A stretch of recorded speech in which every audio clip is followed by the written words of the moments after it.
good morning guys welcome back to my YouTube channel নমস্কাৰ বন্ধু বান্ধৱীসকল মই বিষ্ণু আৰু মোৰ ইউটিউব চেনেললৈ আপোনালোকক পুনৰবাৰ স্বাগতম জনাইছোঁ গাইজ আজি পুৱাই পুৱাই আম খাব ওলাইছোঁ আৰু আমাৰ ঘৰৰে আম আৰু গাইজ আজি সৰুকৈ মিনি ব্লগ ভিডিঅ' শুৰু কৰিলোঁ আৰু এতিয়া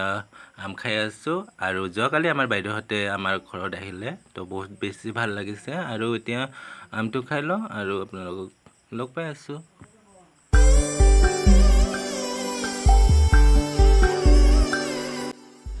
তো গাইজ এতিয়া আমি কঁঠাল খাব ওলাইছোঁ আমাৰ ঘৰৰে কঁঠাল আৰু গাইজ এয়া কঁঠাল খাম এতিয়া কঁঠাল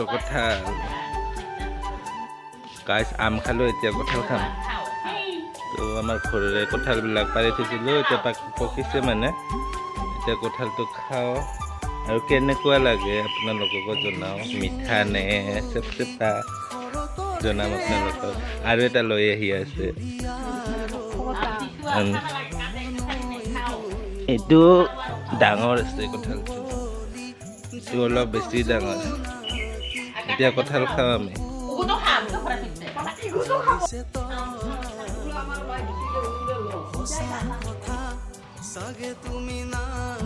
উগু নাখাই ফুলমতি নাখাই বেছি খাওঁতে দাদা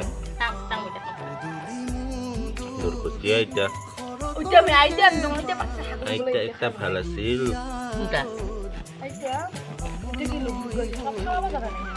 থাং উঠি থেল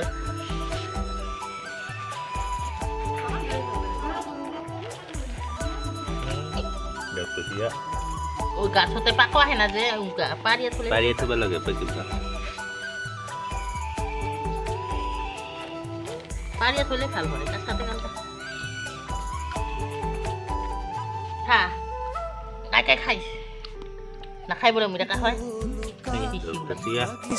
ধুনীয়া